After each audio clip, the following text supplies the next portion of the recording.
کہتے ہیں بھائی میں اپنی بیوی کو وراثت کا مسئلہ سمجھا رہا تھا. بڑا عظیم انسان ہے, اپنی بیوی کو سمجھا رہا تھا. پراپرٹی نام کرنے سے کچھ نہیں ہوتا, قبضہ دینا ضروری ہے. مجھے بول رہی تھی کہ اس ٹاپک پر بات مت کرو.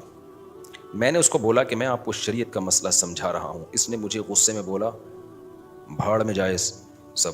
بس اتنا بولا, آگے نہیں بولا. بھاڑ میں جائے شر. اچھا شریعت بولنے والی تھی لیکن شر بول دیا. بس اتنا بولا, آگے نہیں بولا. تو یہ بولنے سے کفر تو نہیں ہوگا؟ اس کے بعد پروگرام جاری رہا یا ختم ہو گیا؟ خیر انہوں نے نہیں لکھا, یہ میرے منہ سے نکل گیا. اس کے بعد میں نے فزیکل ریلیشن بھی کیا, تجدید ایمان, اور یعنی پروگرام پھر بھی جاری رہا ان کا.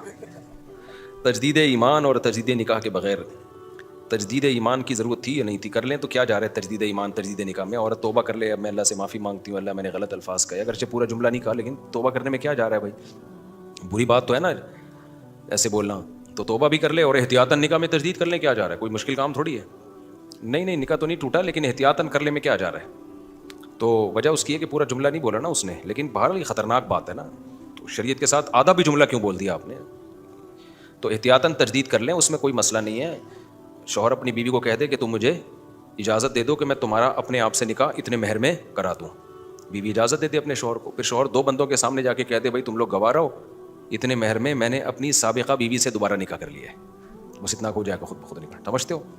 سابقہ بیوی سے جو دوبارہ میں نے نکاح کر لیا. تو لیکن یہ ایسے الفاظ. اور دوسری بات یہ کہ جب کوئی غصے میں ہو نا, اور اس طرح پھر شریعت کو لا کے موقع بھی ہوتا ہے نا, جب وہ بات سننا نہیں چاہ رہی تو آپ کیوں اس کو شریعت کے مسئلے سمجھا رہے ہو بٹھا کے؟ غصے میں انسان اوٹ پٹانگ باتیں کرتا ہے, تو جب دیکھو کہ اس کا موڈ نہیں ہے سننے کا تو نہیں سمجھاؤ. کیا خیال ہے؟ ضروری ہے کہ وہ غصے اس کو